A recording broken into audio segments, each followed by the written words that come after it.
MOO, my opinion on Skyrim. So you're sure you want this? I'm sure.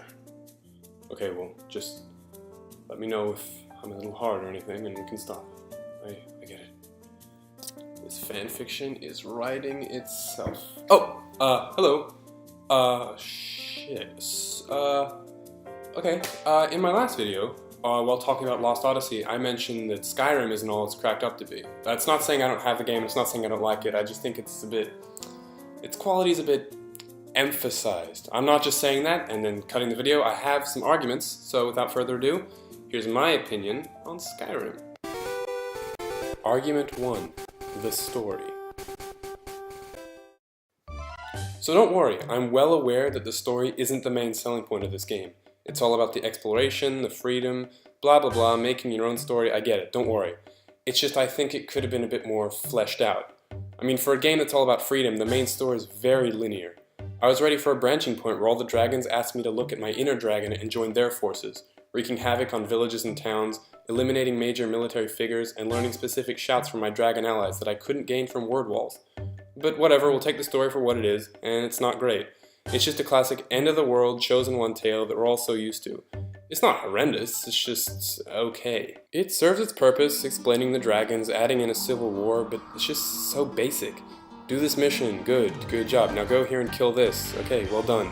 Dragon is attacking this town. Oh, yeah, something to do. Oh, no, we can wait as long as we want, we're not on a schedule.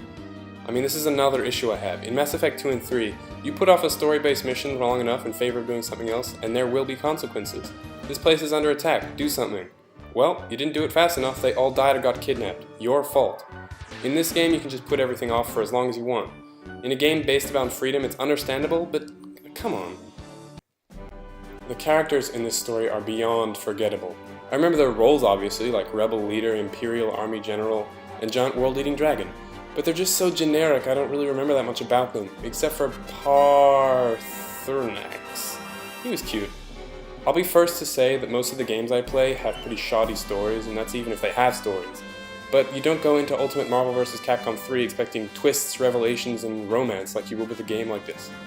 And that final boss, I mean, you literally just didn't have to do anything, you just let your allies take him on. Argument 2. The glitches and bugs. Holy shit, this game has an unforgivable amount of bugs. Most of them are pretty harmless, a few of them are pretty amusing, but there are a lot that are just unforgivable.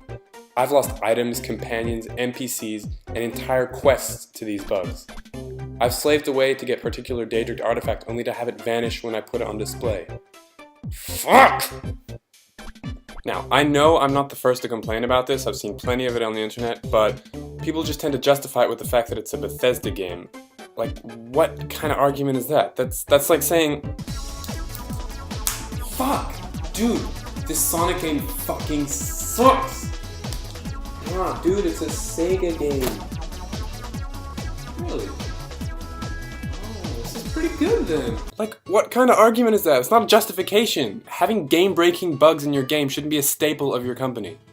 Skyrim's great, but it's just really pulled down by these bugs.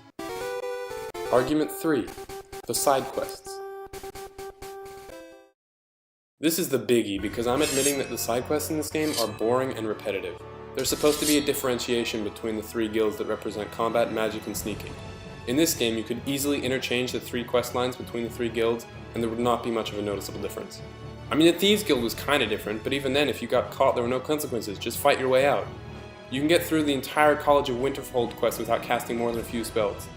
When I went to the college, I expected to be taught rare spells or spell combinations, not just be given one shield spell and then get sent on my way. That being said, there were some side quests that I adored. I loved hunting down those Dragon Priest masks, the Daedric artifacts were fun to collect, and there were a few missions here and there that I found really enjoyable. But if you're going to make an entire mini-story about a college of mages, make it so that there's a boss or two who can't be harmed by arrows or weapons. Force me to get better at magic, like a quest about a magic school should. Argument 4. Environments. Alright, let's go get a quest. Okay, go retrieve your family's sword from a dungeon. Okay, cool, wonder what that'll be like. Oh, okay, a temple full of draugrs. Okay, I'll just get this done and I'll go looking for another priest mask. Okay, in here apparently.